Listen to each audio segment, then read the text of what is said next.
கொல்லிமலைன்றது பார்த்தீங்கன்னாக்கா, என்ன கேட்டாக்கா, அறிவியல் ரீதியா ஒருத்தர் சொல்றாரு. கொல்லிமலைன்றது பார்த்தீங்கன்னா, இன்னைக்கு தான் இயற்கையாகுது. ஒரு கட்டத்துல பார்த்தீங்கன்னாக்கா, அந்த மலை மேல இருக்கிற அனலும், அங்க வந்து ஆக்ஸிஜன் இல்லாத தன்மை. ஆக்ஸிஜன் எங்க இருக்குதோ அங்க வந்து பெருசா நெருப்பு இருக்கிறதுனால, கொல்லிமலைல வந்து பார்த்தீங்கன்னாக்கா, ஆக்ஸிஜனோட அளவு ரொம்ப கம்மி. அந்த மலையோட ஹீட் அதிகமாகும்போது, கொல்லிமலையில மலையில இயற்கையா எரிஞ்சிருக்குது.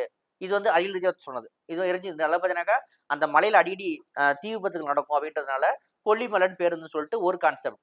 இன்னொரு பக்கம் பார்த்தீங்கன்னாக்கா, அங்க இருக்கிற காளியே வந்து கொல்லியா நிக்கிறாங்க. பாவையா கொல்லி பாவையா நிக்கிறாங்க. நல்லா புரிஞ்சுங்க. நெருப்பா வரக்கூடிய பாவையா நிக்கிறனால, அந்த மலைக்கு கொல்லி பாவைன்றத கனெக்ட் பண்ணி தான் கொல்லி மலைன்னு ஒரு கான்செப்ட் வச்சுக்கிறாங்க. அறிவியல் ரீதியா ஒரு காரணம் சொல்றாங்க. ஆன்மீக ரீதியா ஒரு காரணம் சொல்றாங்க. ஆனா எனக்கு வந்து பார்த்தீங்கன்னாக்கா, அங்க எரியிற மாரிலாம் எதுவும் இல்ல. கொல்லிமலை பார்த்தா எரிச்சலுக்கு எதுவுமே இல்ல. முழுக்க முழுக்க இயற்கை சார்ந்தா இருக்குது. அங்க வந்து பார்த்தீங்கன்னாக்கா, மலையாள மக்கள் தான் இருக்கிறாங்க. அங்க இருக்கிற விஷயங்கள வச்சு தான் சார்ந்தா இருக்கிறாங்க. கொல்லிமலைல பார்த்தீங்கன்னாக்கா, அட்டகத்தி கன்னிமார் கோயில் இருக்குது. எ மாசி பிரியாணசாமி கோயில் இருக்குது. அரபலீஸ்வரர் கோயில் இருக்குது.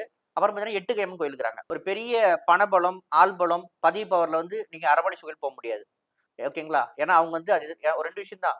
மலையாள மக்கள் வந்து பார்த்தீங்கன்னா, பொதுவா கும்புற தெய்வங்கள் பார்த்தீங்கன்னா, அவங்களுக்கு சாதகமா தான் இருக்கும். அவங்க வந்து ஒரு கட்டுப்பாட்டுக்குள்ள தான் வச்சுக்கிறாங்க. நீங்க வந்து இங்கேருந்து புதுசா ஒரு நவநாகரிகத்தை ஏற்படுத்திட்டு அங்க போயிட்டு உங்களுடைய பவர காட்டினா கண்டிப்பா அது வந்து அங்க செயல்படாது. அதனால அரபலீஸ்வரர் கோயில் போறவங்க பண பவரோ, பதவி பவரோ, உங்களுடைய தனிப்பட்ட பவரையும் கொண்டு போய் நிக்கினா கண்டிப்பா அது எவ்வளோ சீக்கிரம் இறக்க முடியுமோ அவ்வளோ சீக்கிரம் இழந்துருவீங்க. அதனால அரபலீஸ்வரர் கோயில் போறவங்க கண்டிப்பா எனக்கு மேல நீங்க எல்லாத்துக்கும் மேல நான் தான்ற மாரி ஒரு மனநிலைக்கு போனீங்கன்னாக்கா, கண்டிப்பா மிக விரைவில் வீழ்ச்சி அடைவீங்க. உறுதி.